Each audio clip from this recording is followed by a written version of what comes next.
আমি জানি আপনি এখন আমার এই ভিডিওটাই দেখছেন, তাই সোজাভাবে কথাটা বলি। আপনারা যে মা গঙ্গাকে এখানে দেখছেন, যদি আপনাদের আমি জিজ্ঞাসা করি এক লাইনে বোঝাতে, তাহলে আপনারা কি বলবেন? অবশ্যই কমেন্টে জানাবেন। আমি আমার মতো করে পৌরাণিক কাহিনী অনুসারে একটু বিশ্লেষণ করার চেষ্টা করছি। এখানে ভগীরথ, এখানে মহাদেব, মা গঙ্গা হাঙ্গরের উপর বসে আছেন, এদিকে মুনি ঋষি। এই মুনি ঋষির নাম কি সেটাও কিন্তু আপনারা অবশ্যই কমেন্ট করে জানাবেন।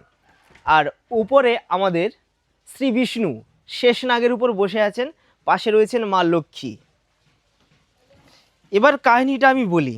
আচ্ছা, আপনারা অনেকে লক্ষ্য করছেন শ্রী বিষ্ণুর পা থেকে কিন্তু গঙ্গার উৎপত্তি হয়েছে, এই যে এখান থেকে। বিষ্ণুর বামন অবতারে যখন উনি স্বর্গ মাপতে যাচ্ছিলেন, তখন উনার পা থেকে নিঃসৃত জলই হচ্ছে বিষ্ণুপদী, যেটা আমরা পরবর্তীতে গঙ্গা নামেও চিনি।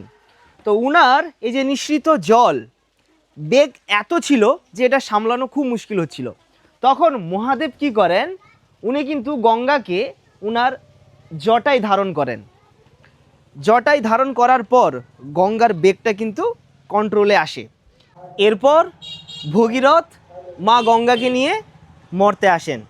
এই ছিল পৌরাণিক কাহিনী। যদি আমরা ভৌগোলিক ব্যাখ্যা দিই যে গঙ্গার উৎপত্তি কোথা থেকে হয়েছে, তাহলে আমরা কি বলবো? হিমবাহের, গঙ্গোত্রী হিমবাহের গোমুখ থেকে কিন্তু গঙ্গা নদীর উৎপত্তি। আর পৌরাণিক ব্যাখ্যাটা আমি আপনাদের তুলে ধরলাম। এর মধ্যে যদি কোথাও ভুল ত্রুটি থাকে তাহলে ওটা ক্ষমার চোখে দেখবেন এবং অবশ্যই জানাবেন যে আমার কোথাও ভুল থাকলো। এবার যেটা আমি প্রথমে বলছিলাম, যদি আমরা এই যে কাহিনীকে মা গঙ্গাকে এখানে তুলে ধরা হয়েছে এক লাইনে বলা হয়, তাহলে কি বলা হবে? আমার মতে স্বর্গ থেকে মর্তে গঙ্গার অবতরণের দৃশ্যটাকে এখানে তুলে ধরা হয়েছে।